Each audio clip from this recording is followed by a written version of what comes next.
تہجد فرض نمازوں کے بعد سب سے افضل نماز ہے، اور ناظرین یہ خاص دعاؤں کی قبولیت کا وقت ہے۔ اللہ اکبر، تہجد پڑھ کے جو دعا مانگنے کا مزہ آتا ہے، اور اللہ کرے ہم ایسی دعائیں مانگنے والے بن جائیں کہ میں جانوں میرا رب جانے۔ اللہ اکیلے میں جا نماز بچھائیں، رات کا پہر ہو، ہاتھ اٹھیں اور آنسو بہیں، یقین کریں یہ وہ وقت ہے آپ جو مانگیں گے عطا کیا جائے۔ اللہ، اور نبی پاک بھی رات کو اٹھ کر دعائیں مانگتے گر گڑا۔ اگر آپ بھی چاہتے نا آپ کی دعائیں قبول ہوں، کئی لوگ کہتے ہیں، ملتے بھی ہیں، حضرت دعا قبول نہیں ہوتی، کعبے کے سامنے بھی دعا کی ہم نے، مدینے میں بھی دعا کی، فلاں جگہ بھی دعا کرائی، دعا قبول نہیں ہوتی۔ چیک کیجئے روزی حلال ہے یا حرام ہے۔ میں آج آپ کو ایک ایسی روایت سنانے جا رہا ہوں کہ جب بھی پڑھتے ہیں نا یا اس کو سنتے ہیں، کہتے ہیں نا وہ رونگٹے کھڑے ہو جاتے ہیں۔ یہ تورات شریف میں روایت ہے کہ اللہ پاک ارشاد فرماتا ہے، اے میرے بندے، کیا تجھے مجھ سے حیا نہیں آتی کہ تو راستے میں چل رہا ہوتا ہے، تیرے پاس اپنے کسی بھائی کا خط آتا ہے تو راستے سے ہٹ جاتا ہے، بیٹھ کر اس کے ایک ایک حرف کو غور سے پڑھتا، یہاں تک کہ اس کا کوئی لفظ نہیں چھوڑتا، جبکہ میری کتاب میں نے تیری طرف نازل کی۔ دیکھ اس میں تیرے لیے کتنی تفصیل ہے، میں نے کتنی بار تجھے سمجھایا تاکہ تو اس میں غور کرے، پھر بھی تو اس سے منہ پھیرتا ہے۔ کیا میرا مرتبہ تیرے نزدیک تیرے بھائیوں سے بھی کم ہے؟ اب آج کے دور میں ذرا سمجھیے گا، نماز پڑھ رہے ہو، ابھی مسجد میں ہمارے موبائل پر میسج آیا، میسج آنے کی ٹیون آئے، بیل بجے، واٹس ایپ آیا ہے، پتہ چل گیا ہے، اب دل میں خیال آنا شروع ہوگا، پتہ نہیں کس کا ہوگا، کیا لکھا ہوگا، کیا پیغام ہوگا، جلدی سے موبائل نکالو، چیک کرو، مس نہ ہو جائے۔ کال آئی ہے، فوراً دیکھیں گے کس کی آئی ہے، غور کیجئے۔ اللہ فرما رہا ہے، کتنی حقیقت بات ہے کہ ہم مسجد میں، نماز میں، سفر میں، ٹریول میں میسج آئے چھوڑتے نہیں۔ یہی تو بات تورات میں فرمائی نا کہ تیرے بھائی کا تیرے پاس خط آیا، پیغام آیا تو اس راستے سے رک جاتا ہے، ایک ایک حرف بغور پڑتا ہے۔ اور میں نے جو تجھ پر کتاب نازل کی، تیرے پاس اس کے لیے ٹائم نہیں ہے۔ کتنی ہدایت کی باتیں ہیں، کتنا تجھے اس میں سمجھایا ہے، کتنا تجھے بتایا ہے۔ پھر اگلا جملہ جو آخری جملہ ہے نا، وہ ہلا دیتا ہے کہ رب فرماتا ہے کہ میرا مرتبہ تیرے نزدیک تیرے بھائیوں سے بھی کم ہے، ہماری فیملی سے بھی کم ہمارے پاس اللہ کا مرتبہ ہو گیا۔ معاذ اللہ، فیملی کا میسج مس نہیں کرتے، باس کا میسج مس نہیں کرتے، دوستوں کا میسج مس نہیں کرتے، رات کو آدھی رات کو اٹھ کر بھی موبائل چیک کرتے ہیں۔ قرآن بھی تو میسج ہے نا، اور اللہ کا میسج ہے، راہ نجات ہے، راہ ہدایت ہے، کتنے خزانے ہیں ہمارے لیے۔ اچھا میں اور آپ واٹس ایپ پڑھیں، ہر واٹس ایپ پڑھنے کا تو ثواب نہیں نا، قرآن جتنا پڑھے ثواب ہے، ہر لفظ پر ثواب ہے۔ اور برکتیں کیسی ہیں، اللہ اکبر اللہ اکبر۔ ایک صحابی ہے حضرت ثابت بن قیس، ان کا گھر جو ہے رات کے وقت ان کا گھر ایسے چمکتا تھا جیسے روشن چراغ چمکتا۔ اس زمانے میں تو بجلی کا انتظام نہیں تھا، تو لوگوں نے نبی پاک سے تذکرہ کیا کہ حضور ثابت بن قیس کا گھر پورے محلے میں چمکتا رہتا ہے چراغ کی طرح۔ تو نبی پاک نے پتہ کیا فرمایا، ثابت بن قیس ضرور رات کو سورہ بقرہ کی تلاوت کرتے ہوں گے۔ صحابہ نے آ کے پوچھا کیا ایسا ہی ہے؟ کہتے ہاں، میں روز رات کو سورہ بقرہ کی تلاوت کرتا ہوں۔ یعنی اب غور کریں کہ قرآن پڑھنے پر ثواب، برکتوں کا نزول، فرشتوں کا نزول، ہدایت الگ مل رہی ہے، گائیڈنس الگ مل رہی ہے، but we have no time to read قرآن and have no time to understand قرآن۔ لیکن جو میسیجز آ رہے ہیں، جو ای میلز آ رہی ہیں، جو واٹس ایپ آ رہے ہیں، سب پڑھ رہے ہیں، سب دیکھ رہے ہیں، مس نہ ہو جائے۔ کتنی بڑی بات ہے کہ اللہ کے پیغام کے لیے وقت نہیں ہے۔ ہم مسلمان ہیں، ہم کیا یہ جواب دے سکیں گے قیامت کے دن کہ اللہ بڑا بیزی تھا، ٹائم نہیں تھا، بیزی لائف تھی، فیملی لائف تھی؟ نہیں میرے پیارے اسلامی بھائی، اس کو محسوس کیجئے۔ الاخدود کے بارے میں مفسرین کا اختلاف ہے کہ یہ کون لوگ تھے اور ان کا کیا واقعہ تھا۔ اس بارے میں حضرت صہیب رضی اللہ تعالیٰ عنہ سے روایت ہے کہ اگلی امتوں میں ایک بادشاہ تھا جو خدائی کا دعویٰ کرتا تھا، اور ایک جادوگر اس کے دربار کا بہت ہی مقرب تھا۔ ایک دن جادوگر نے بادشاہ سے کہا کہ میں اب بوڑھا ہو چکا ہوں لہٰذا تم ایک لڑکے کو میرے پاس بھیج دو تاکہ میں اس کو اپنا جادو سکھا دوں۔ چنانچہ بادشاہ نے ایک ہوشیار لڑکے کو جادوگر کے پاس بھیج دیا۔ لڑکا روزانہ جادوگر کے پاس آنے جانے لگا، لیکن راستے میں ایک ایماندار راہب رہتا تھا۔ لڑکا ایک دن اس راہب کے ساتھ بیٹھا۔ وہ راہب ایمان والا تھا۔ اس کی باتیں لڑکے کو بہت پسند آ گئی۔ چنانچہ لڑکا جادوگر کے پاس جانے آنے میں روزانہ اس بزرگ کے پاس بیٹھنے لگا۔ ایک دن لڑکے نے دیکھا کہ ایک بڑا مہیب جانور، بڑا خطرناک سا جانور جو ہے راستے میں کھڑا ہے۔ اب اس نے کہا کہ آج یہ فیصلہ ہو جائے گا کہ جادوگر افضل ہے یا وہ بزرگ جن کے پاس میں بیٹھتا ہوں جو اللہ اور اس کے دین کی باتیں کرتے ہیں۔ چنانچہ لڑکے نے ایک پتھر اٹھا کر یہ دعا مانگی کہ یا اللہ عز و جل، اگر تیرے دربار میں اس بزرگ کا، اس راہب کا مذہب جادوگر سے زیادہ مقبول و محبوب ہو تو اس جانور کو اسی پتھر سے مقتول کر دے۔ یہ دعا کر کے اس لڑکے نے جب اس اتنے بڑے جانور کو پتھر مارا تو بہت بڑا جانور ایک چھوٹے سے پتھر سے قتل ہو کر مر گیا۔ لوگوں کا راستہ کھل گیا۔ لڑکے نے اس بزرگ کو جا کر یہ پورا واقعہ بیان کیا تو راہب نے کہا کہ اے لڑکے، خدا عز و جل کے دربار میں تیرا مرتبہ بہت بلند ہو گیا ہے، لہٰذا اب تو ان قریب امتحان میں ڈالا جائے گا، اس لیے کسی کو میرا پتہ نہ بتانا اور امتحان کے وقت صبر کرنا۔ اس کے بعد یہ لڑکا اس قدر صاحب کرامت ہو گیا کہ اس کی دعاؤں سے مادر زاد اندھے اور کوڑی شفا پانے لگے۔ رفتہ رفتہ بادشاہ کے دربار میں بھی اس کا چرچا ہونے لگا۔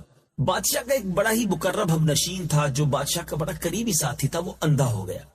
اس لڑکے کے پاس بہت سارے ہدیے، بہت سارے گفٹس، تحائف لے کر آیا اور اپنی بصارت کے لیے دعا کا طالب ہوا کہ دعا کر دے میری آنکھیں آ جائیں۔ تو اب لڑکے نے کہا کہ اگر تو اللہ تبارک و تعالیٰ پر ایمان لے آئے تو میں تیرے لیے دعا کروں گا۔ چنانچہ وہ ایمان لے آیا اور لڑکے نے اس کے لیے دعا کر دی۔ فوراً ہی وہ آنکھ والا ہو گیا اور بادشاہ کے دربار میں گیا تو بادشاہ نے پوچھا کہ تمہاری آنکھوں میں بصارت کیسے آ گئی، آنکھیں کیسے آ گئی؟ تو اس کے بڑے قریبی ساتھی نے کہا کہ میرے رب نے مجھے بصارت عطا فرمائی ہے۔ بادشاہ غضبناک ہو گیا اور کہنے لگا کہ میرے سوا بھی کوئی تیرا رب ہے؟ تو اس نے کہا ہاں، اللہ تعالیٰ میرا اور تیرا دونوں کا رب ہے۔ تو اب بادشاہ نے اس کو پکڑ لیا، اس کو طرح طرح کی سزائیں دے کر پوچھا کہ یہ باتیں تجھے کس نے بتائی ہیں؟ تو اب اس نے لڑکے کا نام بتا دیا۔ پھر بادشاہ نے اس نوجوان کو قید کر کے اس قدر مارا پیٹا کہ اس نے راہب کا نام بتا دیا، اس بزرگ کا نام بتا دیا۔ بادشاہ نے راہب کو گرفتار کیا اور اس کو کہا کہ اپنا عقیدہ چھوڑ دو۔ اس بزرگ نے، اس راہب نے صاف صاف کہہ دیا کہ میں اپنے عقیدے پر آخری دم تک قائم رہوں گا، ایمان سے منہ نہیں موڑوں گا۔ یہ سن کر بادشاہ آگ بگولا ہو گیا، بڑا غصے میں آیا۔ اس نے راہب کے سر پر آرا چلوا کر 2 ٹکڑے کر دیے، یعنی اس کو یوں سمجھیے بلیڈ کے ذریعے 2 ٹکڑے کر دیا گیا۔ اس کے بعد بادشاہ نے اپنے مقرب ہم نشین کے سر پر، اپنے بڑے قریبی ساتھی کے اوپر بھی جو اللہ پر ایمان لایا تھا اس بنا پر، اس پر بھی آرا چلوا دیا، اس کے بھی 2 ٹکڑے کروا دیے۔ اب لڑکے کو، اس نوجوان کو سپاہیوں کے سپرد کیا اور حکم دیا کہ اس کو پہاڑ کی چوٹی پر لے جاؤ اور اوپر سے دھکا دے دو۔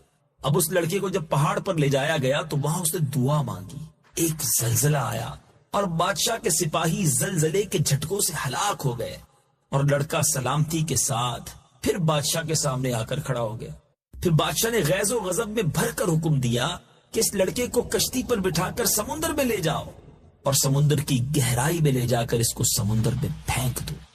چنانچہ بادشاہ کے سپاہی اس کو کشتی میں بٹھا کر لے گئے۔ کشتی میں جانے کے بعد اس لڑکے نے پھر دعا مانگی تو اب میرے میٹھے اسلامی بھائیوں، وہ کشتی جو تھی وہ غرق ہو گئی پانی میں، سب سپاہی ہلاک ہو گئے۔ لڑکا پھر صحت و سلامتی کے ساتھ بادشاہ کے سامنے آ کر کھڑا ہو گیا۔ بادشاہ حیران رہ گیا کہ کوئی تدبیر کارگر نہیں ہو رہی، اس کو مارنے میں ہم کامیاب نہیں ہو رہے۔ پھر اسی لڑکے نے بادشاہ سے کہا کہ اگر آپ مجھے واقعی شہید کرنا چاہتے ہیں تو صرف ایک ہی صورت ہے، مجھ کو سولی پر چڑھائیں اور یہ پڑھ کر مجھ پر تیر ماریں، بسم اللہ رب الغلام۔ چنانچہ اسی ترکیب سے بادشاہ نے اس لڑکے کو تیر مار کر شہید کر دیا۔ کہتے ہیں نا، اللہ والوں کی موت بھی نرالی ہوتی ہے۔ یہ منظر دیکھ کر ہزاروں کے مجمع نے بلند آواز سے یہ اعلان کرنا شروع کر دیا کہ ہم اس لڑکے کے رب پر ایمان لائے۔ ایک طرف تو ایمان لانے پر شہید کیا جا رہا ہے، آروں سے چیرا جا رہا ہے، مگر اس موت کو دیکھ کر، اس شان کو دیکھ کر اب ہزاروں کا مجمع رب پر ایمان لے آیا۔ اب بادشاہ غصے میں بوکھرا گیا، اس نے ایک بہت بڑا گھڑا کھدوایا اور اس میں آگ جلوائی۔ جب آگ کے شعلے خوب بلند ہونے لگے تو ایمانداروں کو پکڑ پکڑ کر اس آگ میں اس نے ڈلوانا شروع کر دیا، یہاں تک کہ 77 مومنین 77 ایمان والوں کو آگ میں جلا ڈالا گیا۔ آخر میں ایک ایمان والی عورت کو لایا گیا کہ جس کے ہاتھ میں بچہ تھا، گود میں بچہ تھا۔ اب جب بادشاہ نے اس کو بھی آگ میں ڈالنے کا حکم دیا تو وہ عورت کچھ گھبرائی، ماں جو ٹھہری، لیکن اس دودھ پیتے بچے نے کہا، اے میری ماں صبر کر، تو حق پر ہے۔ بچے کی آواز سن کر اس ماں کا جذبہ ایمانی بیدار ہو گیا اور وہ مطمئن ہو گئی۔ پھر ظالم بادشاہ نے اس مومنہ کو اس کے بچے کے ساتھ آگ میں پھینک دیا۔ اے میرے بیٹھے اسلامی بھائی، واقعہ تو بھی آگے بیان کرنا ہے، مگر کیا درس ہے، کیا واقعہ ہے۔ ہم تو گھر بیٹھے مومن بنے، ہمارے ماں باپ مسلمان تھے، ہمارے کانوں نے پہلی آواز اللہ اکبر کی سنی۔ ایسا بھی دور آیا اس دنیا میں کہ کلمہ پڑھنے والوں کو کاٹا گیا، کلمہ پڑھنے والوں کو جلا دیا گیا۔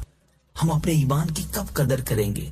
اللہ کی اس نعمت کا کب شکر ادا کریں گے؟ اور کب اپنے اس ایمان کی سلامتی کی فکر کریں گے؟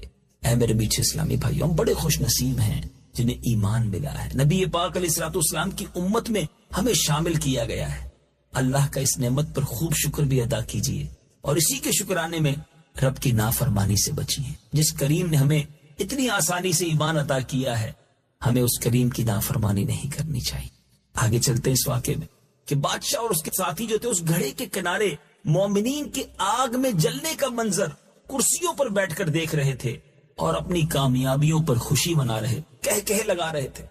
ایک دم قہر الہی نے ظالموں کو اپنی گرفت میں لے لیا۔ وہ اس طرح کہ خندق کے آگ کے شعلے اس قدر بھڑک کر بلند ہوئے کہ بادشاہ اور اس کے ساتھیوں کو بھی آگ کی لپیٹ میں لے لیا اور سب کے سب لمحہ بھر میں جل کر راکھ ہو گئے، اور باقی تمام دوسرے مومنین کو اللہ تعالیٰ نے ان کفار اور ظالموں کے شرور سے بچا لیا۔ میٹھے اسلامی بھائیوں، اس واقعے سے کیا سبق ملا؟ عموماً خدا کی طرف سے امتحان ہوا کرتا ہے اور بوقت امتحان مومنین کو بلاؤں اور مصیبتوں پر صابر و شاکر رہنا ہی ان کے امتحان کی کامیابی ہوتا ہے۔ یہ بھی معلوم ہوا کہ ایمان کامل کی نشانی یہی ہے کہ راہ خدا میں جو مشکلات آئیں، جو پریشانی آئے، ان مصیبتوں اور تکلیفوں سے گھبرا کر کبھی تذبذب میں، ہیزیٹیشن میں مبتلا نہیں ہوتے، بلکہ مومن خواہ پھولوں کے ہار کے نیچے ہو یا تلوار کے وار کے نیچے ہو، پانی میں غرق کیا جائے یا آگ کے شعلوں میں جلایا جائے، ہر حال میں بہر صورت وہ اپنے ایمان پر استقامت و استقلال کے ساتھ پہاڑ کی طرح قائم رہتا ہے اور اس کا خاتمہ ایمان پر ہی ہوتا ہے۔ یہ وہ سعادت عظمیٰ ہے جس کو نصیب ہو جائے اس کی خوش بختیوں کی معراج ہو جاتی ہے، اور وہ خدا عز و جل اور اس کے رسول علیہ الصلوۃ والسلام کی بارگاہ میں وہ قرب حاصل کر لیتا ہے کہ آسمانوں کے فرشتے اس کے اعلیٰ مراتب کی سر بلندیوں کے مداح اور ثناخواں بن جاتے ہیں۔ اللہ مجھے بھی آپ کو بھی جوش ایمانی نصیب فرمائے، ایمان کی قدر کرنا نصیب فرمائے، قرآن پاک پڑھنا اور اسے سمجھنے کا جذبہ نصیب فرمائے۔ حضرت آدم کے ہر بار یعنی بی بی حوا رضی اللہ تعالیٰ عنہ کے جب پریگننسی ہوتی تھی، حمل ہوتا تھا، تو ایک لڑکا پیدا ہوتا، ایک لڑکی پیدا ہوتی۔ اللہ کی شان دیکھیں، اللہ نے اس نسل انسانی کو کس اپنے حکمت بھرے انداز میں چلایا کہ ہر حمل میں ایک لڑکا پیدا ہوتا، ایک لڑکی پیدا ہوتی، اور جب اگلے حمل میں ایک اور لڑکا لڑکی پیدا ہوتی تو ان کا آپس میں نکاح ہو سکتا تھا۔ یعنی مثال کے طور پہ ایک باری میں جو لڑکا اور لڑکی پیدا ہوتے وہ بھائی بہن کہلاتے تھے، مگر اگلی باری میں جو لڑکا لڑکی پیدا ہوتے وہ ان کے بھائی بہن نہیں، اس حوالے سے نہیں ہوتے تھے کیونکہ ان کا نکاح جائز تھا، اور یہ اس زمانے کی شریعت میں جائز تھا، اور اس لیے ضروری تھا کہ اسی سے نسل انسانی نے آگے بڑھنا تھا۔ اب اللہ کی شان دیکھیں کہ حضرت آدم علیہ السلام کے جو دو بیٹے تھے، قابیل اور حابیل۔ پہلے قابیل پیدا ہوتا ہے۔ اچھا، قابیل کے ساتھ معاملہ یہ تھا کہ اس کے ساتھ جو لڑکی پیدا ہوئی اس کا نام جو تھا وہ اکلیمہ تھا، وہ بڑی خوبصورت تھی۔ حابیل کے ساتھ جو لڑکی پیدا ہوئی اس کا نام لیوزا تھا۔ اب جب دونوں بڑے ہو گئے تو اسی شریعت کے قانون کے مطابق حضرت آدم علیہ السلام نے قابیل سے کہا کہ تمہارا نکاح لیوزا سے ہوگا، اور حابیل کو کہا کہ تمہارا نکاح اکلیمہ سے ہوگا۔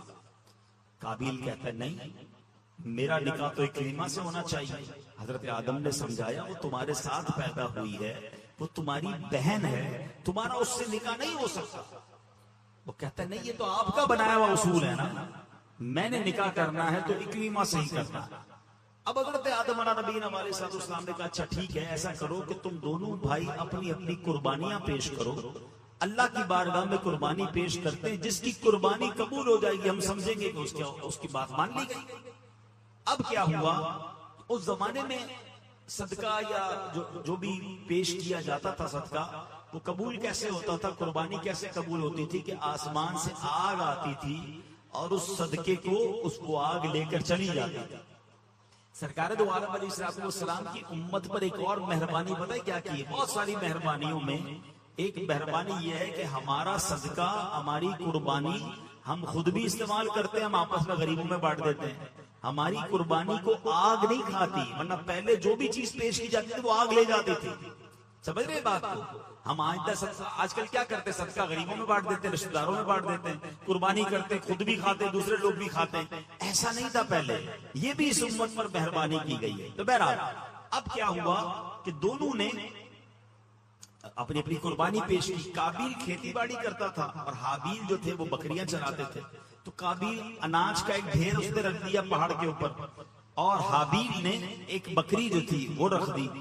اب ایسا ہی ہوا کہ آگ آئی اور آگ آ کر بکری کو جو ہے وہ لے گئی اور قابیل کے گندم کو چھوڑ دیا گیا۔ اس کا مطلب یہ ہوا کہ حابیل کی قربانی قبول ہو گئی، اور حضرت آدم نے یہی فرمایا کہ اب اکلیمہ کا حقدار یہ ہے۔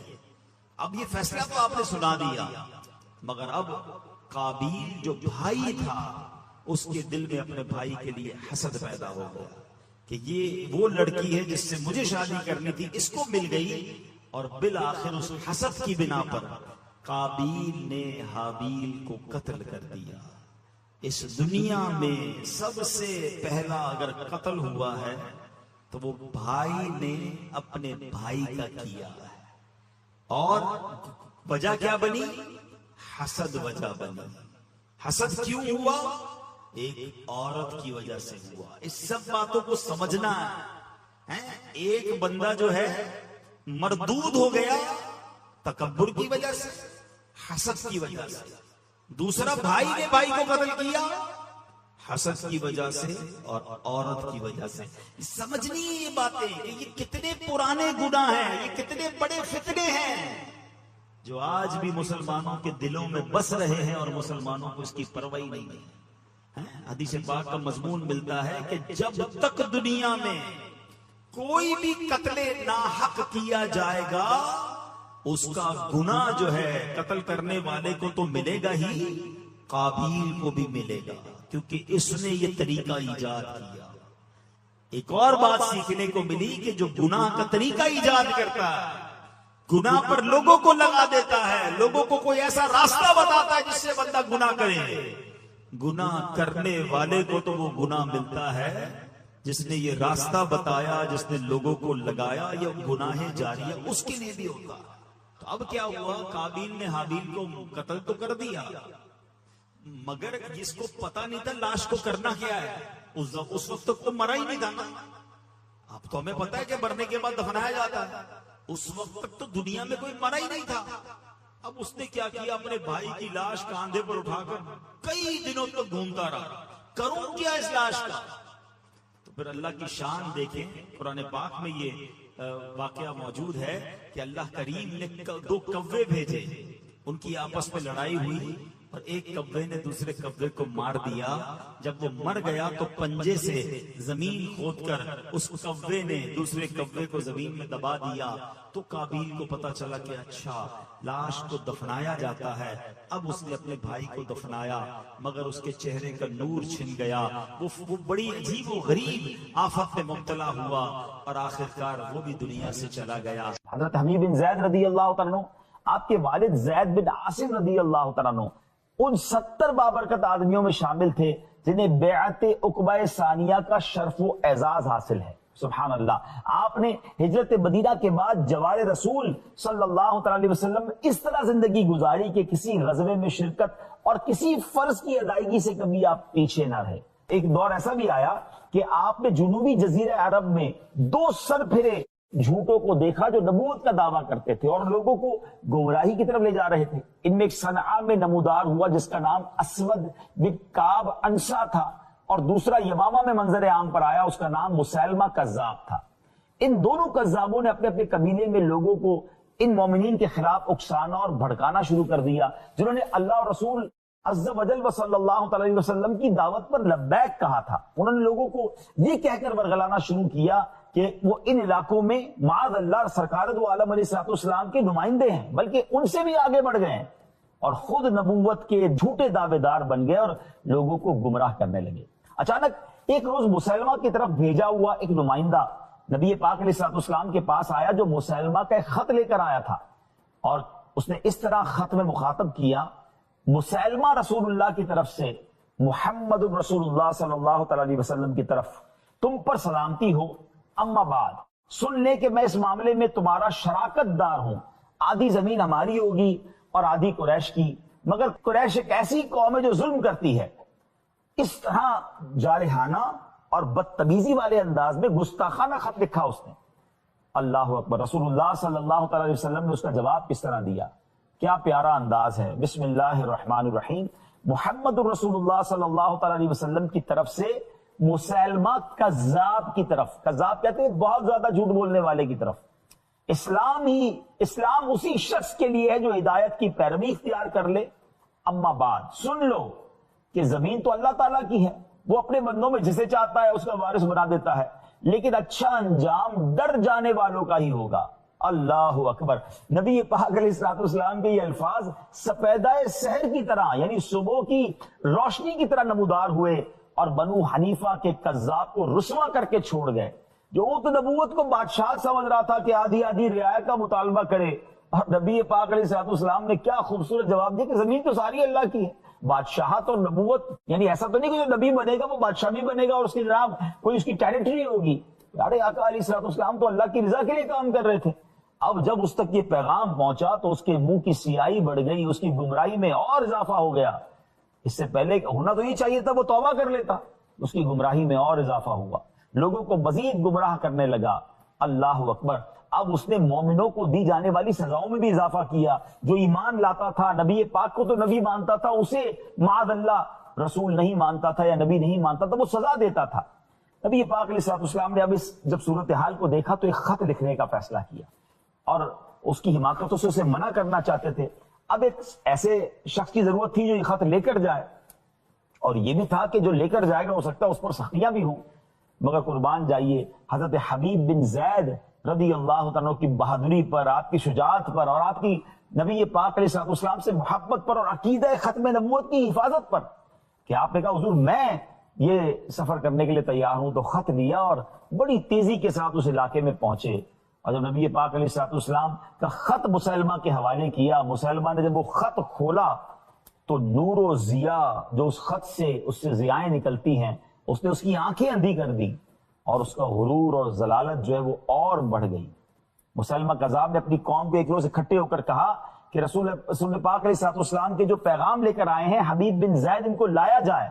اچھا، اس سے پہلے ان کو بہت زیادہ شدید زخمی کر دیا گیا تھا، ان پر بڑا ظلم کیا گیا تھا، اور مسیلمہ یہ سمجھتا تھا کہ اب دربار میں جب انہیں بلاؤں گا پہلے زخموں سے چور چور ہوں گے تو یہ میری بھی نبوت کا اقرار کر لیں گے اور میرے لوگ سمجھ جائیں گے کہ رسول پاک علیہ السلام کی طرف سے جو پیغام لے کر آئے ان کا دیکھیں عقیدہ بھی چینج ہو گیا.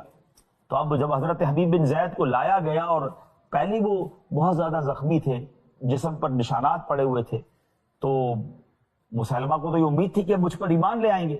تو مسیلمہ کذاب نے بڑے کر و فر کے ساتھ کہا کہ تم یہ شہادت دیتے ہو کہ محمد رسول اللہ صلی اللہ علیہ وسلم اللہ کے رسول ہیں؟ حبیب بن زید نے کہا کہ ہاں میں بالکل گواہی دیتا ہوں کہ محمد رسول اللہ صلی اللہ علیہ وسلم اللہ کے رسول ہیں. جب یہ سنا تو اس کا چہرہ کا رنگ بدلنے لگا، مگر کہتا کیا تم یہ بھی گواہی دیتے ہو کہ میں بھی اللہ کا رسول ہوں؟ حضرت حبیب بن زید کہتے ہیں کہ میں تو بہرا ہوں، میں سنتا ہی نہیں، مجھے تمہاری آواز نہیں آ رہی ہے. جب یہ کہا تو مسیلمہ کو تو جس کو کہتے ہیں کاٹو تو خون نہیں، سارے دربار میں ذلیل و رسوا ہو گیا کہ یہ کیسے سرکار علیہ السلام کے امتی ہیں کہ اتنی مار کھانے کے باوجود بھی ان کا عقیدہ ذرا سا 1 انچ بھی آگے پیچھے نہیں ہوا. اللہ اکبر. اب اس نے اپنے جلاد کو بلایا کہ فوراً ان کا ایک ہاتھ کاٹ دو، تلوار مارو انہیں۔ ان ظالموں نے آپ کا ایک ہاتھ کاٹ دیا۔ پھر حبیب بن زید سے پوچھا جاتا ہے کہ کیا تم گواہی دیتے ہو محمد صلی اللہ علیہ وسلم اللہ کے رسول ہیں؟ کہتے ہیں بالکل گواہی دیتا ہوں، میرے آقا محمد رسول اللہ صلی اللہ علیہ وسلم اللہ کے رسول ہیں۔ پھر کہا تم یہ گواہی دیتے ہو کہ میں بھی اللہ کا رسول ہوں؟ حضرت حبیب بن زید کہتے ہیں مجھے تمہاری آواز نہیں آ رہی ہے، میں تمہاری آواز سننے سے قاصر ہوں۔ پھر غیظ و غضب میں آ گیا، دوسرا بازو بھی کاٹ دیا گیا، پھر سوال کیا گیا، پھر یہی جواب ملا، ایک ایک کر کے آپ کے جسم کے اعضاء کاٹ دیے گئے۔ مگر قربان جائیے حضرت حبیب بن زید رضی اللہ عنہ کے ایمان پر، عقیدہ ختم نبوت پر کیسی مضبوطی ہے کہ وہ بوٹیاں کرتے رہے، وہ آپ کے جسم کو کاٹتے رہے، آپ شہید ہو گئے، مگر آپ کے پایا استقلال میں، آپ کے ایمان میں ذرہ برابر بھی فرق نہیں آیا۔ سرکار دو عالم علیہ السلام کو جب یہ اطلاع ملی کہ حضرت حبیب بن زید شہید ہو گئے، آپ نے بڑا صبر کا مظاہرہ کیا، کیونکہ اللہ تبارک و تعالیٰ نے آپ کو یہ خبر دے دی تھی کہ مسلمہ کذاب کا آگے جا کر انجام کیا ہونا ہے۔ ناظرین، اس واقعے سے جہاں حضرت حبیب بن زید رضی اللہ تعالیٰ عنہ کی قربانی، آپ کا صبر، اسلام کے لیے آپ کی جو جس کو کہیے کہ استقلال ہے، عزم ہے، اس کا پتہ چلتا ہے۔ اور یہ بھی پتہ چلتا ہے کہ عقیدہ ختم نبوت میں ہمیں کتنا پکا ہونا چاہیے۔ ہمارے کان بھی ایسی باتیں سننے کے لیے بہرے ہونے چاہیے۔ ہم سب کا یہ فائنل ڈیسیژن اور عقیدہ ہے۔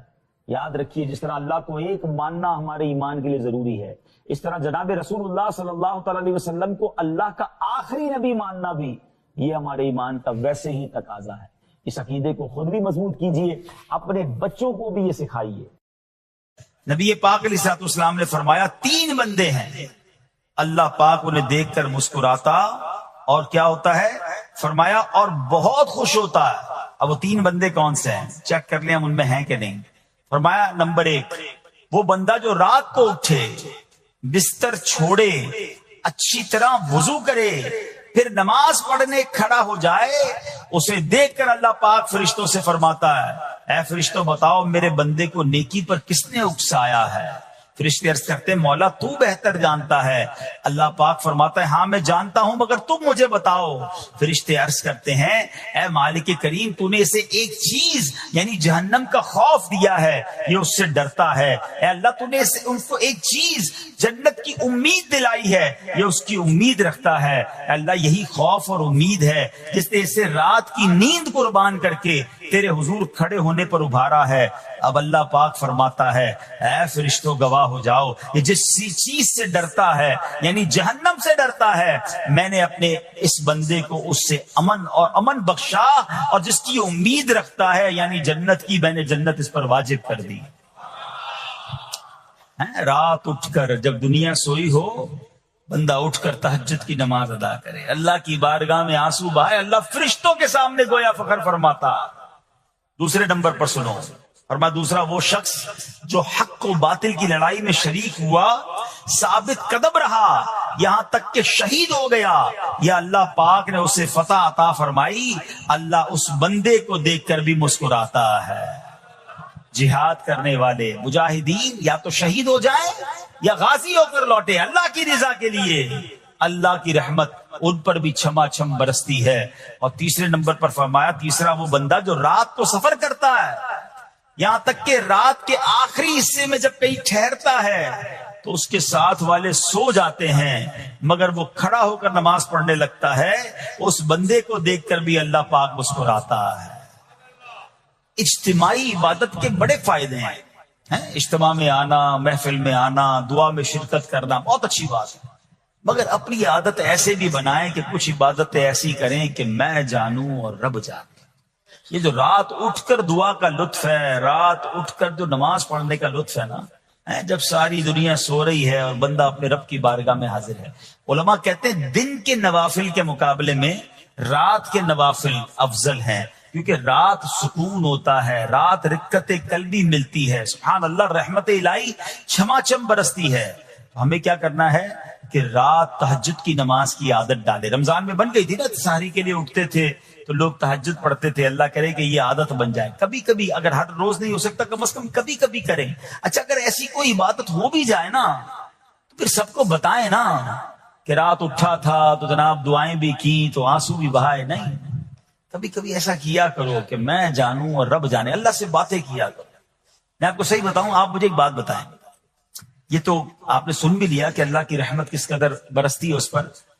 زندگی میں بھی جب کبھی ہم پریشان ہوں اور رات نیند نہ آئے، کبھی کبھی ایسا ہوتا ہے پریشانی میں نیند نہیں آتی، کروٹیں بدل رہا ہوتا انسان، اور اس کروٹ بدلتے بدلتے میں آپ کی جب والدہ حیات ہوگی یا ماشاءاللہ جن کے پاس ماں موجود ہے، ماں جیسی ہستی کہاں ملتی ہے پھر؟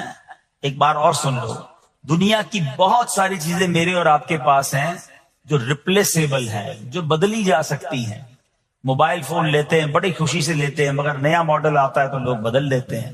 سواری لیتے ہیں بڑی خوشی ہوتی ہے، مگر جب نئی سواری آتی ہے تو ریپلیس بدل دیتے ہیں، ماڈل نیا آ گیا بھائی، اب وہ پرانی لگتی ہے۔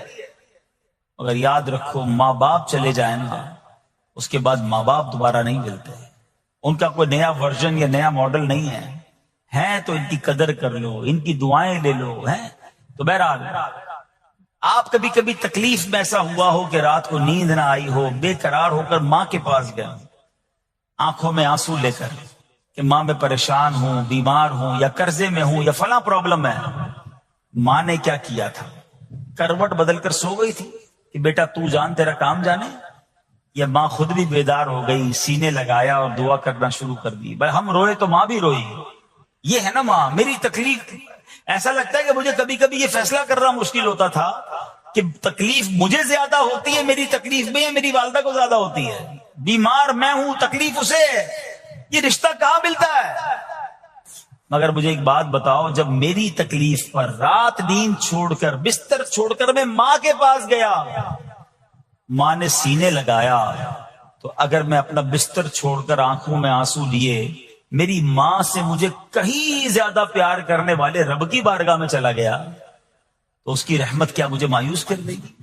میری ماں کے دل میں جو ممتا ہے نا، وہ بھی میرے رب نے ڈالی ہے، تو رب کی رحمت کتنی ہوگی؟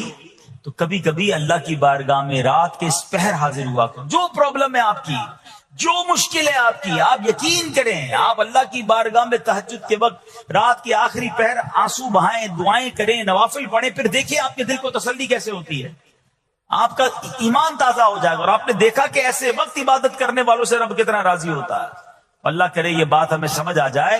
اسی طرح عظیم صحابی حضرت عبداللہ ابن مسعود رضی اللہ تعالیٰ سے روایت ہے، پیارے آقا مکی مدنی مصطفیٰ صلی اللہ تعالیٰ علیہ وسلم نے فرمایا، ایک بندہ رات کو اٹھتا ہے، اچھی طرح وضو کرتا ہے، پھر اللہ پاک کی حمد کرتا ہے، اس کی بزرگی بولتا ہے، اپنے نبی علیہ الصلوۃ والسلام پر درود پڑھتا ہے، قرآن کھول کر پڑھنا شروع کر دیتا ہے، یہ وہ بندہ ہے جسے دیکھ کر اللہ پاک مسکراتا ہے اور فرماتا ہے، دیکھو میرا بندہ عبادت کر رہا ہے جبکہ اسے میرے سوا کوئی نہیں دیکھ رہا ہے۔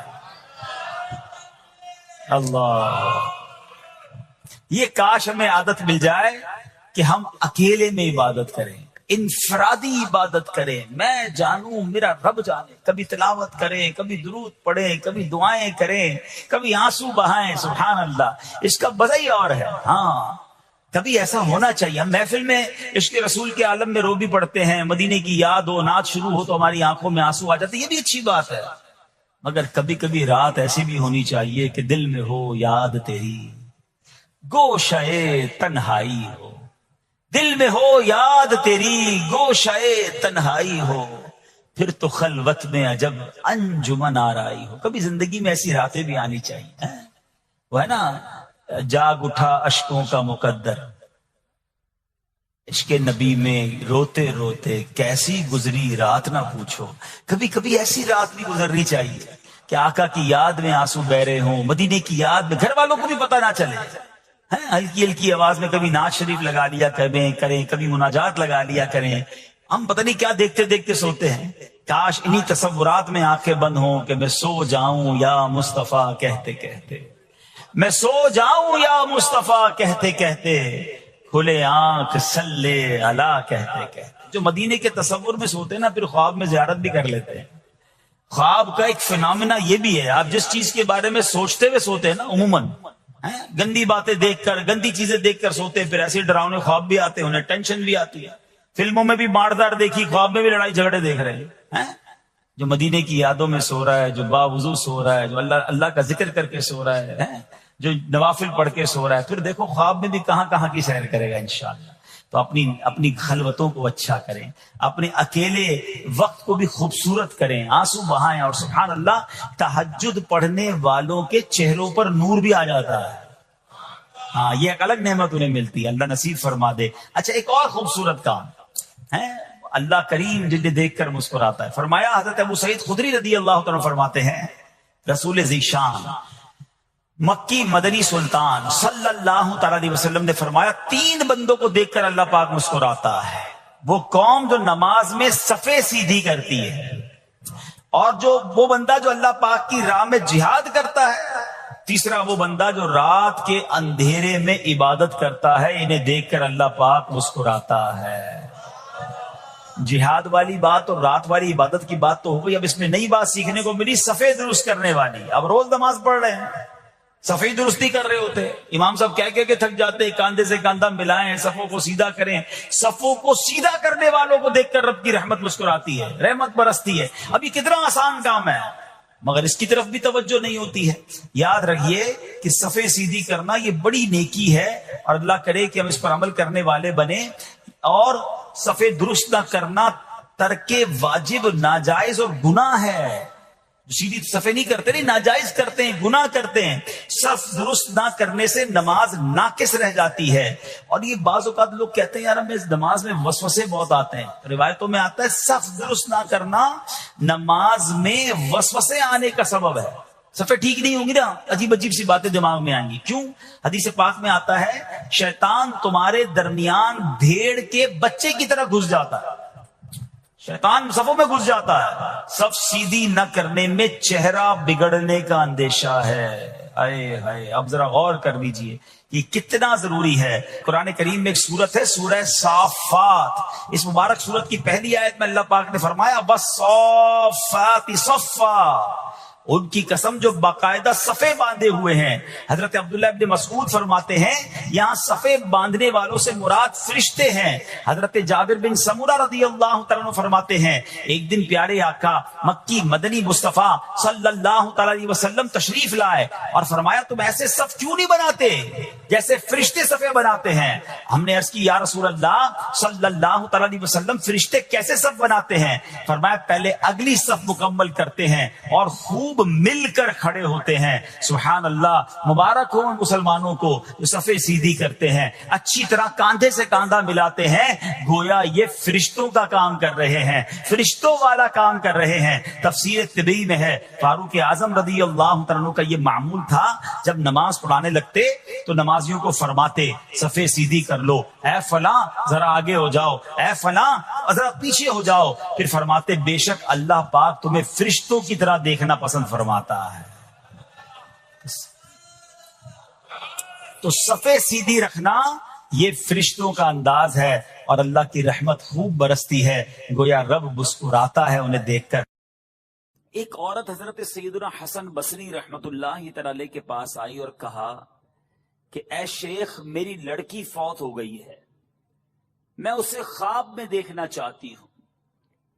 حضرت حسن بصری رحمت اللہ تعالی علیہ نے فرمایا کہ 4 رکعت نفل اس طرح ادا کرو کہ ہر رکعت میں سورہ فاتحہ 1 مرتبہ اور سورہ تکاثر الہاکم التکاثر، یہ پوری جو سورت ہے یہ 1 مرتبہ پڑھو، اور یہ نماز عشاء کی نماز کے بعد پڑھ کر پہلو کے بل پیارے آقا علیہ الصلوۃ والسلام پر درود پڑھتے ہوئے سو جاؤ یہاں تک کہ تمہیں نیند آ جائے۔ اس عورت نے اپنی مرحوم بیٹی کو خواب میں دیکھنے کے لیے یہی عمل کیا، یہی فارمولہ اپنایا، یہی وظیفہ اپنایا۔ اس عورت نے خواب میں کیا دیکھا؟ ماں اپنی بیٹی کو تکلیف میں نہیں دیکھ سکتی، اب اس عورت نے خواب میں دیکھا کہ اس کی بیٹی عذاب میں گرفتار ہے، گندھک کا لباس اس کا پہنا ہوا ہے، ہاتھ بندھے ہوئے ہیں اور پاؤں میں آگ کی زنجیریں ہیں۔ اب جب یہ عورت بیدار ہوئی تو بہت افسردہ، ظاہر ہے ماں اگر اپنی بچی کو عذاب میں دیکھ لے تو کون سی ماں سکون میں ہوگی۔ حضرت حسن بصری رحمت اللہ تعالی کے پاس آئی اور آ کر کہا کہ حضور میری بیٹی تو عذاب میں ہے. آپ نے فرمایا کچھ مال صدقہ کرو. اب کہتے مال صدقہ کرو، امید ہے کہ اللہ عز و جل اسے معاف فرما دے گا. حضرت حسن بصری رحمت اللہ تعالی علیہ اسی رات سوئے. ایک دن کے بعد آپ آرام کر رہے ہیں، آپ نے عالم خواب میں خود کو جنت کے باغ میں دیکھا.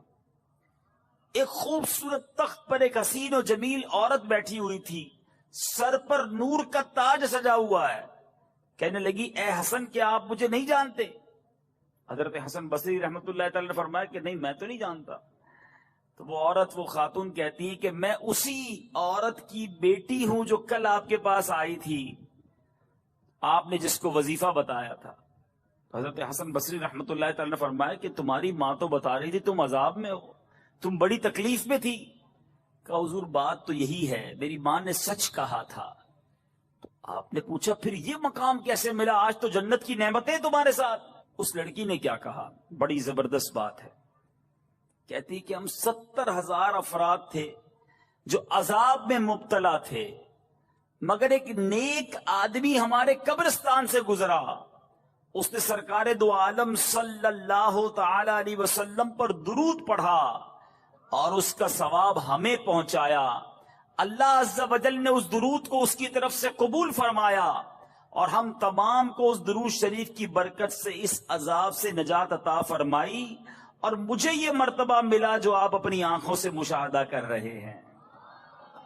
70,000 افراد قبرستان کے مردے جن پر عذاب ہو رہا تھا، مگر ایک نیک شخص گزر کر درود پاک پڑھ کر ساری قبر والوں کو ایصال ثواب کرتا ہے تو 70,000 لوگوں سے عذاب گویا دور کر دیا جاتا. اے میٹھے میٹھے اسلامی بھائیوں، کتنے سارے مدنی پھول اس واقعے سے ملتے ہیں. قبرستان جانا چاہیے، وہاں جا کر فضول باتیں نہیں. آج کل تو قبرستان میں بھی برے کام ہو رہے ہیں، معاذ اللہ.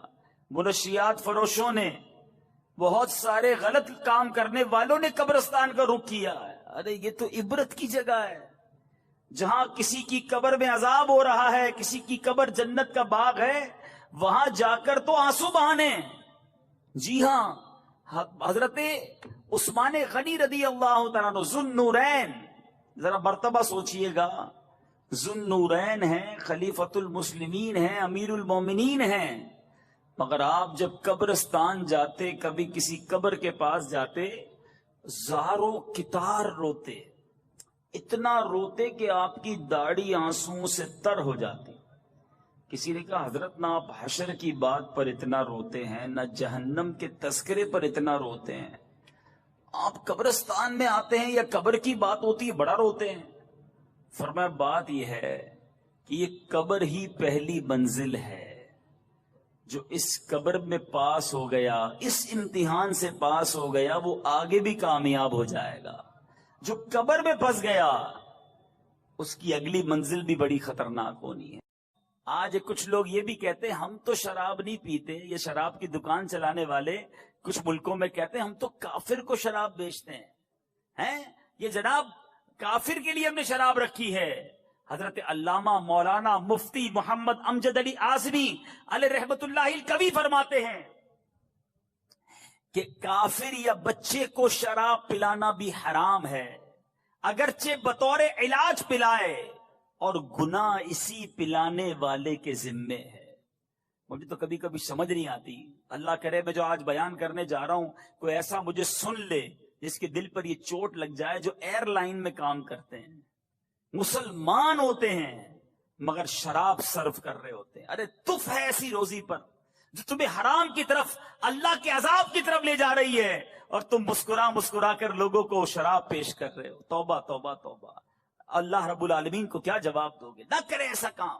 اگر مجھے دنیا بھر میں کوئی ایسا سن رہا ہے جو کسی ایسے سٹور پہ کام کرتا ہے جہاں شراب سرو کی جاتی ہے، چھوڑ دو ایسی نوکری، نہ کرو ایسا کام. اللہ غیب کے خزانوں سے تمہیں حلال روزی عطا فرمائے گا. مجھے یاد آ گیا، ایک بار ہم اٹلی میں تھے مدنی قافلے میں، اسی طرح کا کچھ بیان تھا. ایک شخص، ایک مسلمان میرے پاس آیا اور آ کر کہتا ہے کہ میرا جی تو بڑا چاہتا ہے کہ میں حلال کماؤں، لیکن ہمارے سٹور پہ شراب بیچی جاتی ہے، اگر میں شراب نہیں بیچوں گا تو ہمارے اسٹور پہ گاہک کم آئیں گے، گاہک کم آئیں گے تو میری روزی کا کیا ہوگا، بچوں کا کیا ہوگا، کاروبار کیسے چلے گا؟ میں نے اس سے ایک سوال کیا اور میں تمام شراب بیچنے والوں، تمام غلط کام کرنے والوں سے وہی سوال آج کرنے لگا ہوں۔ میں نے پوچھا یہ بتاؤ کہ اگر روزی دینے والا کون ہے، پہلے یہ بتاؤ۔ اس نے کہا اللہ۔ میں نے کہا تم حرام کام کر رہے ہو، تمہیں روزی مل رہی ہے، کیا حلال کرو گے اللہ روزی بند کر دے گا؟ اللہ کی فرما برداری کرو گے کیا وہ رزق کے دروازے بند کر دے گا؟ آج تم اس کی نافرمانی کر رہے، وہ تمہیں دے رہا ہے۔ تھوڑی دیر اس کی آنکھوں میں آنسو آ گئے، کہتا ہے آج کا دن ہے، اس کے بعد میرے سٹور پہ آئندہ کبھی شراب نہیں بیچوں گا۔ کچھ دنوں بعد پھر ملاقات ہوئی، کہتا ہے جب سے شراب بیچنا بند کی ہے اللہ نے سکون بھی دے دیا ہے، روزی میں برکت بھی دے دی ہے۔ ہمت تو کرے نا، پہلے ہی سوچ لیتے ہو کہ ہمارا کیا ہوگا۔ ارے اللہ پر بھروسہ رکھو، جب رزق دینے والا وہ ہے تو ہم کیوں ایسا کاروبار کریں؟ بہرحال میٹھے میٹھے اسلامی بھائیوں، نبی پاک علیہ الصلوۃ والسلام فرماتے ہیں اللہ عز و جل نے شراب اور اس کی قیمت یعنی کمائی، مردار اور اس کی کمائی، خنزیر اور اس کی کمائی کو حرام قرار دیا ہے۔ تو خدا را اس کی کمائی نہ کمانا، کبھی اس میں ہاتھ نہ ڈالنا۔ میٹھے میٹھے اسلامی بھائیوں، قرآن مجید فرقان حمید کس طرح شراب اور جوئے کے بارے میں ہماری رہنمائی کرتا ہے۔ چنانچہ پارہ دوسرا سورہ بقرہ آیت نمبر 219 میں ارشاد ہوتا ہے یسألونک عن الخمر والمیسر قل فیہما اثم کبیر۔ ترجمہ کنز الایمان، تم سے شراب اور جوئے کا حکم پوچھتے ہیں، تم فرما دو کہ ان دونوں میں بڑا گناہ ہے، اثم کبیر۔ آگے فرمایا ومنافع للناس، اور لوگوں کے کچھ دنیاوی نفع بھی، وَإِثْمُهُمَا أَكْبَرُ مِن نَفْعِهِمَا، اور ان کا گناہ ان کے نفع سے بڑا ہے۔ گویا شراب میں کوئی فائدہ نہیں، جس جوئے میں کوئی فائدہ نہیں، بلکہ ایک جگہ یہ شیطان کے کام، شیطان کے آلے قرار دیے گئے۔ میٹھے میٹھے اسلامی بھائیوں، نہ شراب کے قریب جانا ہے، نہ جوئے کے قریب جانا ہے۔ آج طرح طرح کے طریقے سے جوئے کھلائے جا رہے ہیں، پرچی کے نام پر، شطرنج کے نام پر، کرکٹ کے نام پر، شرطوں کے نام پر۔ آج بندہ کہتا ہے جناب ٹیلی فون کرتا ہوں اور اپنے پیسے لگا دیتا ہوں، تھوڑی دیر میں پیسے کما لیتا ہوں۔ اے میرے میٹھے اسلامی بھائیوں، یہ حرام، یہ جہنم میں لے جانے والا کام ہے۔ یاد رکھنا جوئے کی کمائی بھی حرام ہے، اور ہم نے کئی جواریوں کے گھر بکتے دیکھے، کئی جواریوں کو تباہ و برباد ہوتا دیکھا۔ ارے نہ بھی ہوئے تباہ، کروڑ پتی بھی بن گئے تو یہ پیسے تمہیں جہنم میں لے جائیں گے۔ یہ دنیا میں چھوڑ کر جاؤ گے تو آخرت میں عذاب کا باعث بنیں گے۔ ہمیں یہ حرام کی روزی نہیں چاہیے، خدا را توبہ کر لیجئے، جوئے کے قریب بھی نہ جائیے۔ ہمیں حلال اور فقط حلال روزی کمانی ہے۔ نبی پاک علیہ الصلوۃ والسلام شب معراج، میرے آقا جب آسمانوں کی طرف تشریف لے گئے تو پیارے آقا علیہ الصلوۃ والسلام کی خدمت میں 2 پیالے پیش کیے گئے، ایک دودھ کا، دوسرا شراب کا۔ چوائس دی گئی، نبی پاک علیہ الصلوۃ والسلام ان میں سے کوئی ایک پسند فرما لیں۔ میرے آقا علیہ الصلوۃ والسلام نے دودھ کو پسند فرمایا، تو عرض کی گئی آپ علیہ الصلوۃ والسلام نے فطرت کو پسند فرمایا ہے، کیونکہ اگر آپ شراب کو پسند فرماتے تو آپ کی امت گمراہی کا شکار ہو جاتی۔ میٹھے میٹھے اسلامی بھائیوں، غور کیجیے، نبی پاک علیہ الصلوۃ والسلام نے شراب کی طرف گویا ہاتھ بھی نہیں بڑھایا اور دودھ کو پسند فرما کر فطرت کو پسند فرمایا۔ مگر آج ہمارا حال کیا ہے؟ آپ کو پتہ ہے شراب ہمارے صحابہ بھی پیتے تھے، جب شراب کی حرمت نازل نہیں ہوئی تھی نا، شراب نہ حرام قرار دی گئی، وہ پیتے تھے، لیکن کئی صحابہ اس وقت بھی نہیں پیتے تھے، لیکن چونکہ حلال تھی، مگر عادت ہونے کے باوجود جیسے ہی پتا چلا کہ شراب حرام ہو گئی ہے، اللہ، مکے کی گلیوں میں شراب کے برتن بہا دیے گئے، برتن توڑ دیے گئے، جس کے ہاتھ میں گلاس تھا اس نے توڑ دیا، ہاتھ میں بوتل تھی اس نے توڑ دیا، سارے برتن سے شراب بہا دی گئی۔ میٹھے میٹھے اسلامی بھائیوں سنیے، حضرت انس بن مالک رضی اللہ عنہ سے مروی ہے، آپ فرماتے ہیں ہمارے پاس آگ کے بغیر کچی کھجوروں کی بنی ہوئی شراب تھی، میں فلاں کو شراب پلا رہا تھا کہ ایک شخص آیا اور اس نے بتایا کہ شراب حرام ہو گئی ہے، ابھی آ کر بتاتا ہے شراب پلا رہے ہیں، کہتے ہیں ان سب نے مجھ سے کہا اے انس یہ مٹکوں کو انڈیل دیجیے، اب شراب نہیں پینی، حرام ہو گئی اب نہیں پینی. آپ فرماتے ہیں کہ معلوم ہونے کے بعد صحابہ کرام نے اس کے متعلق کسی سے کچھ نہ پوچھا اور نہ ہی شراب کی طرف دوبارہ دیکھا. کیسے لوگ تھے؟ پتا چل گیا منع نہیں چلے گی. آج ہم کو پتا ہے حرام مگر پھر بھی شراب نہیں چھوڑتے. اور شرابی کیسا عجیب شخص ہے. آپ تو جو یہ معاشرے میں رہتا ہے اسے پتا ہے کہ شراب پینے والے کو ہوش ہی نہیں رہتا. حضرت عبداللہ بن عمر بن عاص رضی اللہ عنہ فرماتے ہیں میں نے اللہ عز و جل کے پیارے حبیب صلی اللہ تعالی علیہ وسلم سے شراب کے متعلق پوچھا تو پیارے آقا نے فرمایا یہ سب سے بڑا گناہ اور تمام برائیوں کی جڑ ہے. شراب پینے والا نماز چھوڑ دیتا ہے اور بعض اوقات اپنی ماں، خالہ اور پھوپھی سے بھی بدکاری کا مرتکب ہو جاتا ہے. اس سے پتہ ہی نہیں چلتا نا کہ ماں ہے، بہن ہے کہ کون ہے. شراب کے نشے میں جو بے حیائی چاہے وہ کر ڈالتا ہے. اور ایسے کئی معاملات پتہ چلتے ہیں کہ کوئی عورتوں پہ ظلم کر رہا ہوتا ہے، کوئی انہیں گالیاں نکال رہا ہوتا ہے، اس کو اپنا پتہ نہیں ہوتا کہ ہمارا کیا حال ہے. حالانکہ میٹھے اسلامی بھائیوں، شرابی جو ہے نا اس کی وجہ سے اس کے خاندان کی بھی بے عزتی ہو رہی ہوتی ہے. اس کا بچہ الگ ڈی مورلائز ہو رہا ہوتا ہے کہ میرا باپ شرابی. میں پچھلے دن ایک جگہ گیا، مجھے بتایا کہ ہمارے یہاں اتنی شراب پی جاتی ہے. پاکستان کے ایک علاقے کی بات کر رہا ہوں کہ ایک بندے کو کہتا ہے میں نے اپنی آنکھوں سے دیکھا جو اپنے 5 سال کے بچے کو شراب پلا رہا تھا. خود پیا اور اب نشے میں اپنے بچے کو شراب پلا رہا ہے. مجھے بتائیے کہ ایسے بچے کیسے بڑے ہوں گے جو باپ کی شفقت سے محروم ہیں. باپ سے جب ملتا ہوگا گالیاں ملتی ہوں گی، ڈانٹ ڈپٹ ملتا ہوگا، بیوی الگ پریشان، ماں باپ الگ پریشان. یہ شراب ہے ہی چیز ایسی جو پورے گھر کا نظام برباد کر دیتی ہے. اور کئی لوگ اپنی ساری کمائی اس نشے کے اندر ڈال دیتے ہیں. صرف شراب کی بات نہیں کرتا، آج ہیروئن کے نام پر، چرس کے نام پر، نہ جانے منشیات کے نام پر ہمارے نوجوانوں کو کدھر لگا دیا گیا. صحت الگ برباد ہو گئی اور جہنم میں جانے والا کام الگ ہو رہا ہے. خدارا آج آئے ہو اس اجتماع میں آپ کے آگے ہاتھ جوڑتا ہوں، شب برات سب کی بخشش ہوگی، شرابی نہیں بخشا جائے گا. اللہ کے واسطے چھوڑ دو. میں آپ کو بتاتا ہوں میرے رب کی جنت کیسی ہے. شراب پینی ہے نا، تھوڑا صبر کر لو. اللہ نے جنتیوں کے لیے جنتی شراب تیار کر رکھی ہے. ہم پیئیں گے شراب انشاءاللہ، مگر وہ شراب پیئیں گے جس کو شراب طہور کہا گیا، جس کو پاکیزہ شراب قرار دیا گیا. سبحان اللہ. میٹھے میٹھے اسلامی بھائیوں، ابھی میں آپ کو جنتی شراب کے بارے میں بتاتا ہوں، لیکن ایک دل ہلا دینے والی صحابہ کرام کا قول سنیے. میرے بزرگ بیٹھے ہیں، اپنی بچی کا رشتہ کرتے وقت ہم کیا چیک کرتے ہیں کہ لڑکا کماتا کتنا ہے، رہتا کدھر ہے، دکھتا کیسا ہے. بس 3-4 چیزیں، زیادہ سے زیادہ خاندان پوچھ لیا. کبھی یہ پوچھا کہ نماز پڑھتا ہے کہ نہیں پڑھتا، کہیں شراب تو نہیں پیتا، کہیں برے دوستوں میں تو نہیں بیٹھتا. سنو، صحابہ کرام کا قول ہے جس نے اپنی بیٹی کو کسی شرابی کے نکاح میں دیا گویا اس نے اپنی بیٹی کو بدکاری کے لیے پیش کر دیا. آج کوئی نہیں سوچتا. آج ہمارے نزدیک گناہ وہ برے ہیں جو لوگوں کے نزدیک برے ہیں. ارے لوگ کیا کہیں گے کہ شرابی کو بیٹی دے دی، جواری کو بیٹی دے دی، اس لیے، ورنہ برے دوستوں میں بیٹھنے والے کو کون چیک کرتا ہے. ارے اپنی بیٹی کا رشتہ کر رہے ہو، دیکھو جس کے ہاتھ میں آپ بیٹی کا رشتہ دے رہے، کل وہ آپ بیٹی کے بچوں کا باپ بھی بننا ہے. باپ کیسا ہوگا؟ اگر وہ حرام روزی لا کر کمانے والا ہے تو پورے گھر کو برباد کر دے گا نا. تو کبھی شرابی سے رشتہ بھی نہ کریں اور شراب پینے والا بھی اللہ کے واسطے توبہ کرے. میٹھے میٹھے اسلامی بھائیوں، نبی پاک کا ایک اور فرمان سنیے، دل دہلانے والا بیان. نہ شرابیوں کے ساتھ بیٹھو، میرے آقا کہتے ہیں، نہ شرابیوں کے ساتھ بیٹھو، نہ ان کے بیمار ہونے پر عیادت کرو اور نہ ہی ان کے جنازوں میں شرکت کرو.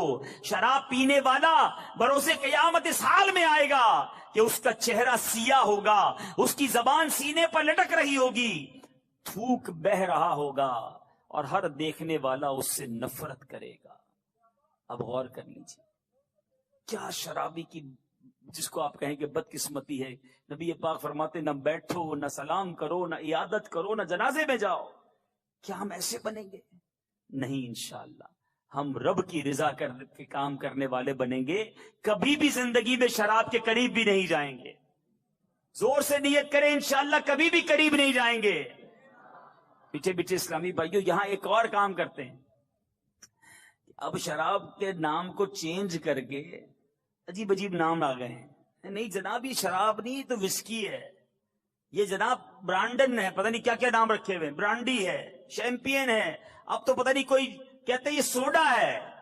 یاد رکھیے کہ کوئی بھی گدھے کو گھوڑا بنانے کی کوشش کرے گدھا گدھا ہی ہوتا ہے. شراب کا نام تبدیل کرنے سے شراب تبدیل نہیں ہونی. ہاں میرے میٹھے اسلامی بھائیوں, آج سے صدیوں پہلے دیکھو میرے آقا کی غیب کی خبریں. صدیوں پہلے میرے آقا نے فرمایا میری امت کے کچھ لوگ شراب کا نام تبدیل کر کے اسے پیئیں گے. میرے آقا نے اس وقت فرمایا ان کے سروں پر آلات موسیقی بجائے جائیں گے, ان کے سروں پر آلات موسیقی بجائے جائیں گے اور گانے والی لونڈیاں گائیں گی. اللہ عز و جل ان کو زمین میں دھسا دے گا اور بعض کو بندر اور خنزیر بنا دے گا. اب غور کر لیجیے, اللہ کے حبیب علیہ الصلوۃ والسلام نے کتنا پہلے ہمیں شراب سے بچایا, کتنی باتیں ہمیں ارشاد فرما گئے, مگر آج ہم ہیں کہ عمل نہیں کرتے. اب آؤ میں بتاتا ہوں میرے رب کی جنت کیسی ہے. کیوں یہ گندی شراب, کیوں یہ اللہ کو ناراض کرنے والا کام کریں. ارے شب برات اگر بخشش ہو گئی, رب راضی ہو گیا, پھر دیکھو کیا کیا ملنا ہے. سبحان اللہ. پہلے آؤ میں آپ کو بتاؤں جنت کا موسم کیسا ہوگا.